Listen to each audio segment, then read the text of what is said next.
Efesus pasal 3 ayat 14 sampai ayat yang ke-21. Doa Paulus. Itulah sebabnya aku sujud kepada Bapa, yang daripadanya semua turunan yang di dalam sorga dan di atas bumi menerima namanya. Aku berdoa supaya Ia, menurut kekayaan kemuliaannya, menguatkan dan meneguhkan kamu oleh rohnya di dalam batinmu, sehingga oleh imanmu Kristus diam di dalam hatimu, dan kamu berakar serta berdasar di dalam kasih. Aku berdoa supaya kamu bersama-sama dengan segala orang kudus dapat memahami betapa lebarnya dan panjangnya dan tingginya dan dalamnya kasih Kristus, dan dapat mengenal kasih itu sekalipun ia melampaui segala pengetahuan. Aku berdoa supaya kamu dipenuhi di dalam seluruh kepenuhan Allah. Bagi Dialah yang dapat melakukan jauh lebih banyak dari apa yang kita doakan atau pikirkan, seperti yang ternyata dari kuasa yang bekerja di dalam kita. Bagi Dialah kemuliaan di dalam jemaat dan dalam Kristus Yesus turun-temurun sampai selama-lamanya. Amin. Saudaraku yang dikasihi oleh Tuhan Yesus Kristus, judul perikop ini adalah doa Paulus. Dalam ayat yang ke-14, kata yang digunakan oleh Paulus di sana adalah itulah sebabnya. Ini adalah kata sambung dari ayat sebelumnya.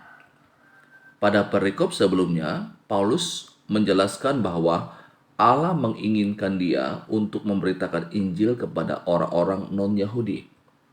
Maka masuk pada ayat yang ke-14, Paulus berdoa kepada Tuhan. Maka ini berarti bahwa doa dan pemberitaan Injil tidak dapat dipisahkan.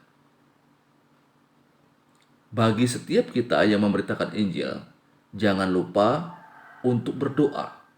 Mengapa berdoa? Yaitu memohon pertolongan dan kuasa ketika kita pergi memberitakan Injil.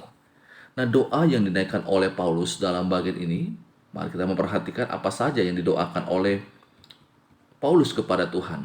Yang pertama, supaya Tuhan menguatkan dan meneguhkan mereka. Ada kata di sana, sehingga oleh imanmu Kristus berdiam di dalam hati dan berakar serta berdasar dalam kasih. Kemudian yang kedua, supaya mereka bersama-sama orang kudus dapat memahami betapa lebarnya, panjangnya, dan tingginya kasih Kristus. Dan yang ketiga, supaya mereka dapat mengenal kasih itu meskipun itu melampaui segala pengetahuan. Dan yang keempat, supaya dipenuhi dalam seluruh kepenuhan Allah.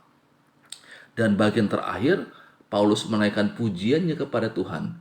Ia meyakini bahwa Tuhan itu mampu melakukan jauh lebih banyak dari yang didoakan. Saudaraku yang dikasihi oleh Tuhan Yesus Kristus, ini kembali memberikan satu pelajaran penting bagi kita. Doa dan pemberitaan Injil tidak dapat dipisahkan. Si pemberita Injil tidak bisa mengabaikan doa dalam pemberitaan Injilnya. Berdoalah agar orang-orang yang diinjili itu akan menemukan kebenaran yang sejati dan akan mengenal betapa besarnya kasih Allah bagi mereka orang-orang yang berdosa. Dan yakinlah bahwa Allah kita, Allah yang sanggup melakukan jauh lebih banyak dari apa yang kita doakan di hadapannya. Saudaraku, ini pembacaan firman Tuhan, renungan bagi kita. Biarlah kebenaran ini akan menolong kita, semakin menguatkan kita ketika kita pergi memberitakan Injil, menyampaikan kebenaran firman Tuhan kepada orang lain. Maka kuasa Tuhan akan menyertai kita. Kuasa Tuhan yang akan memampukan kita untuk menyampaikan kebenaran firman Tuhan kepada orang lain. Tuhan Yesus memberkati kita selalu. Amin.